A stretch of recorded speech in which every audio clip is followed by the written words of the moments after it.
Okay, so for our meatballs, you're going to need a half a cup of breadcrumbs, a half a cup of Parmesan cheese, 1 egg, a 1/4 teaspoon of garlic powder, and 1 pound of ground beef, and then some salt and pepper to taste. The equipment that you're going to need to make and form your meatballs is a large mixing bowl. You're going to need some dry measuring cups and dry measuring spoons, a plate or some other dish to put your rolled meatballs onto, and then optional is a pair of latex gloves. If you do not like touching raw meat, feel free to use your gloves. If not, I like to say that your hands are the best tools in a kitchen, and as long as you are following safety protocols and sanitation protocols and washing your hands after handling raw meat, you should be fine. So our first step in making the meatballs is to go ahead and add your ground beef to your large bowl, and then you need to take your 1 egg and go ahead and crack this open and crack it into your bowl, and then you need to go wash your hands. Okay, so now to mix our meatballs, we've washed our hands after handling our ground meat and our raw egg. I did go ahead and put gloves on since my nails are a little bit longer right now.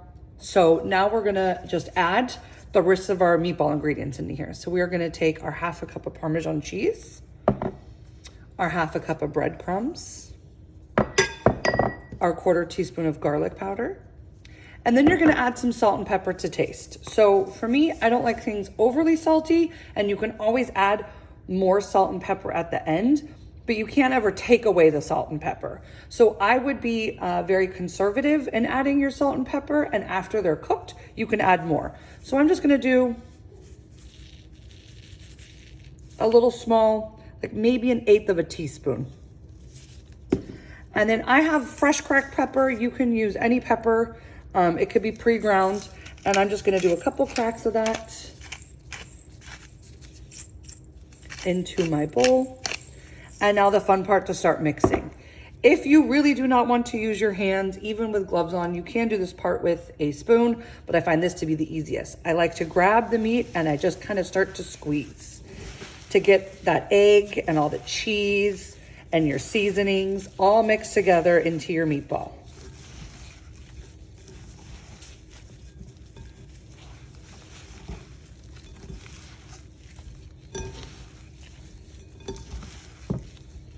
And this might take a minute to get everything all incorporated. You want to get all that egg.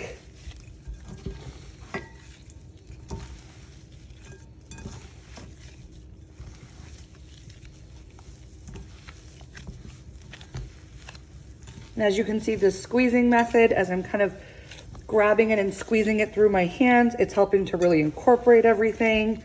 You see, I don't see a lot of dry areas left in the bowl anymore where breadcrumbs were. That's what you're looking for. You don't want patches of breadcrumb or Parmesan cheese showing anywhere. So now that looks pretty good, and we're gonna start to shape them. Okay, so now my meatball mixture is completely mixed. I have a plate right here to place the form meatballs onto, and what I'm gonna use is a tablespoon. And the reason I suggest you use a tablespoon is so that you get uniform meatballs. So what I'm doing is I tried to grab a pocket and make sure that there's not really any excess, and then try and tap it into your hand like so, and then you are just going to roll this into a ball about that size. So this is gonna help keep every single one of your meatballs about the same size, and you're gonna place it on your plate. And you're just gonna keep doing that, grabbing a piece of meat, and you wanna push it onto the side to get rid of any of the excess. And if that doesn't work, you can always pull some of this excess off, like so, into a ball, and set off to the side. And continue doing this until all of your meat mixture is gone. Okay, so now I have formed all of my meatballs. I have about 28, so you should have anywhere between 26 to 30 meatballs is ideal. That means that you've got fairly consistent meatballs in sizing. So now that all my meat is gone, I am going to remove my gloves and these need to get thrown away and not reused ever again. I am going to take my bowl to the sink and my dirty measuring spoons and throw my gloves away, and then you guessed it, wash my hands. Now that all your meatballs have been formed, it's time to start cooking them. For this, you're going to need a large skillet or frying pan, some tongs, a little bit of oil, and your meatballs. So we want to begin by heating up our pan to a medium-high heat. I have an electric stove, so I have that at about a 6. So just like a medium high, and you're just going to drizzle just a little bit of olive oil, or any oil is fine, into your pan. You don't need a lot because there is quite a bit of fat into these meatballs. And so we're just going to gently place our meatballs with our tongs into the pan. If you need to cook this in a couple batches, that is totally fine. You don't want to overcrowd your pan ever. So it looks like I'll probably do this in about 2 batches. Possibly we can do it all in one. We will see. It depends on the size of your frying pan as well. This is a fairly large skillet that I have. I'm just trying to kind of swirl that oil around as well. Okay, it's actually looking like I can go ahead and fit all of them. And we're gonna wanna cook these for about 4 minutes per side.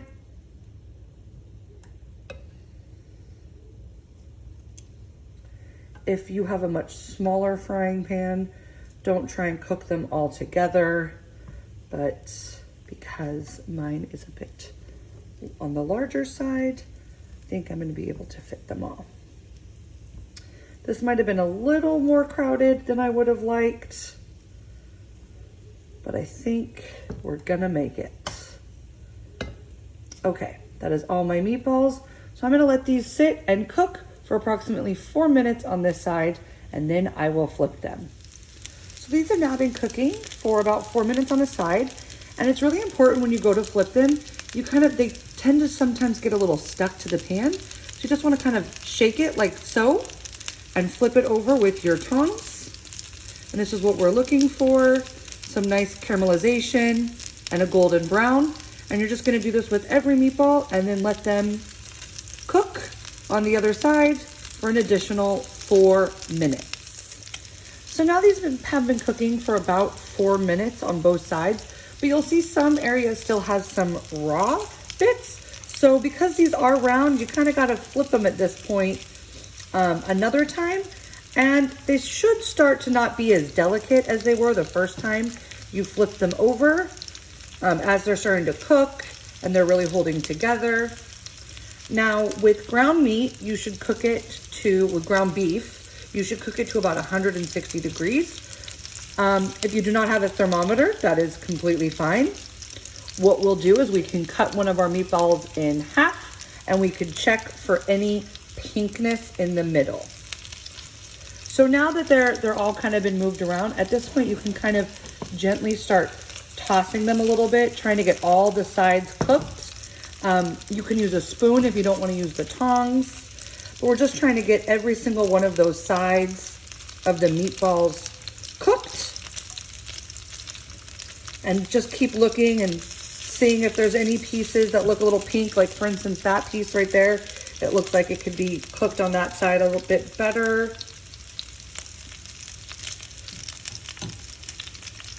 And then if you've had a meatball, fall apart or something on you, or it's not looking too good, that's okay. So these are starting to look pretty gosh darn done. So I might go ahead and cut into one. I'm just gonna use the side of my tongs to just cut one in half, and we'll see where we're at. And I still see a little bit of pink, so I'm gonna go ahead and let these cook for an additional minute or so. And see, that meatball still can be served. And as you can see, even though we added only a little bit of oil to the pan, there's now quite a bit of of fat in the bottom. And that is the rendering fat as the ground beef is cooking.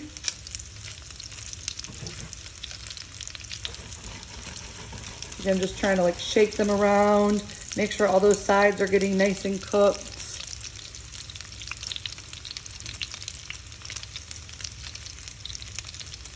If you have a meat thermometer at home, feel free to use it and see if the center is about 155. You can actually pull meat a couple degrees early, and that is because there's something called carryover cooking, and it will continue to cook as you remove it from the heat. All right, so let's check a meatball. There's still a tiny bit of pink in there. So we'll give these, I'd say, about another minute. And again, it's just gonna depend on your, I'm gonna try and squish this one back together, but it is gonna depend on your heat and the pan you're using and you know, the type of stove you have, whether it's gas or electric. So these are our guideline times. They're not set in stone times.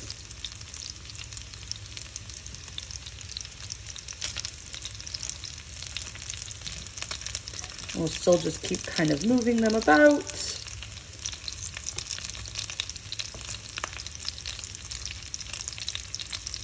So as to get all those sides nice and golden brown. And as you can see, they're way less delicate now than when we started. And they look much smaller now too. And that would definitely be because the ground beef was 20% fat. So all that fat is starting to render out and causing the meatballs to shrink. Okay, let's check one more time. This could be our taster.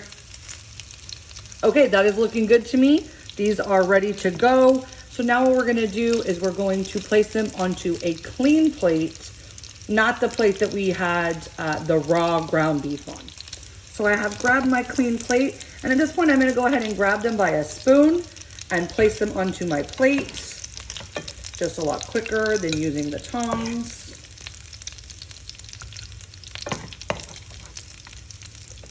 And you see there's quite a bit of fat left into this pan, and we are gonna be cooking our sauce in here. So we're gonna drain some of this fat, not all of it, but some of it, as soon as we get all of our meatballs out.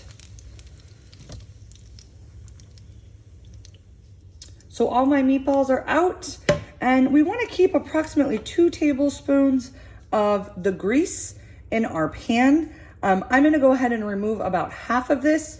If you're so inclined, you can measure out 2 tablespoons and then dump the rest. But for me, I'm just gonna eyeball it and keep some of that grease in the pan. Now for our sauce. You're going to use your saute pan or your skillet that has the remaining oil in it, and you're going to need a rubber spatula or a spoon to stir your sauce, and you're going to need your measuring spoons. And then the ingredients we're gonna be using for the sauce is a little bit of water, 1/2 cup brown sugar, 1/2 cup barbecue sauce, and then 1 to 2 teaspoons of crushed red pepper. I am starting with 1 teaspoon of crushed red pepper, and if I feel like it needs more spice, I will go ahead and add the additional 1 teaspoon. So the very first thing we're gonna do with our sauce is we're gonna keep our pan on like that medium high at around, I have it on about a 6 still. And we're gonna start by putting 2 tablespoons of water into the pan, and then we are going to try and deglaze it. Deglazing is the process of trying to scrape up all those leftover bits that were left in the pan.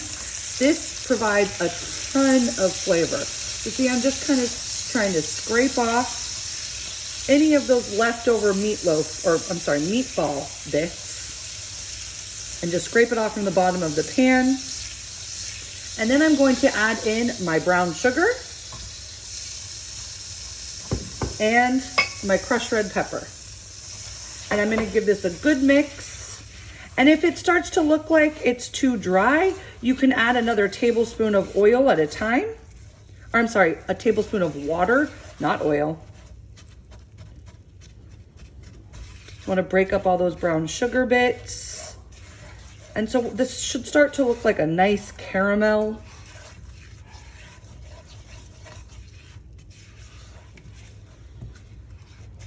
And it does. My brown sugar is starting to melt and you see it starting to bubble.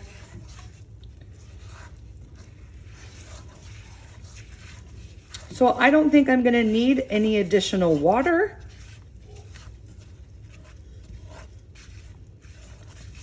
And this is looking good to me. And the next step is we're gonna add our meatballs back to this and toss it with the barbecue sauce as well. All right, so now I have turned off the heat and I'm going to carefully put my meatballs back into that pan. And I'm going to then add my barbecue sauce.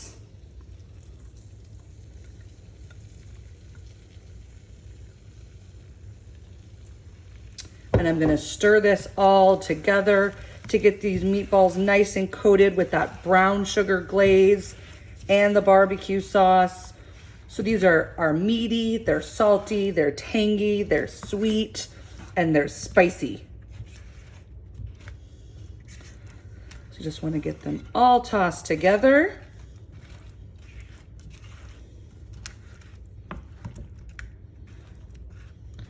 All right, wonderful. At this point, you can taste one of them. If you have a broken one from cutting it in half to check for doneness, I recommend trying one of those, and you can adjust the heat if you want more crushed red pepper or you feel it needs more salt and pepper. This is when you can add some. And next up is plating and garnishing. All right, so for your plating and garnishment, you're just gonna need a plate. Any plate is fine that you choose. And then we have a green onion, and you're gonna need some sort of knife and maybe a spoon for serving. So this is the part that you really get to get creative. So for me, there are lots of ways that you can cut a green onion. First of all, you need to be very careful when using a knife. Hold your knife properly. We will be going over this as we start chopping even more, but this is the proper way in holding a knife. I know that may feel uncomfortable to some, and you wanna curl your guiding hand. So the first thing you wanna do with your green onion is you wanna go ahead and cut that end off. And you should have washed this already, washed it and dried it. So you have a couple options on how you wanna cut it. So you can cut it straight across, and you can choose not to use any of this light green part. So you can cut it straight across like that, or you can cut it on the diagonal. You know, any which way you wanna cut it, this is up to you. For me, I'm gonna go ahead and just use these bright green parts, and I'm gonna cut them on the diagonal.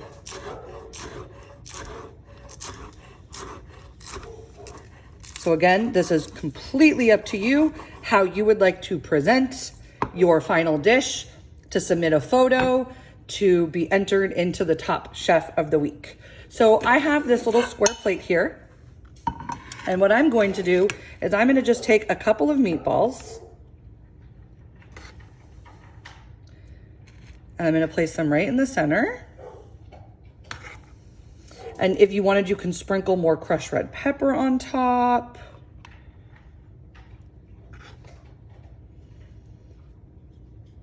All right, so I kind of normally like odd numbers. So as you can see, I did this in the center of the plate. And now I can take my spoon and I can kind of start to drizzle some sauce along the edge if I like. And then I sprinkle with my chopped green onions. And voila, I will clean up my dish. There is my finished spicy meatballs.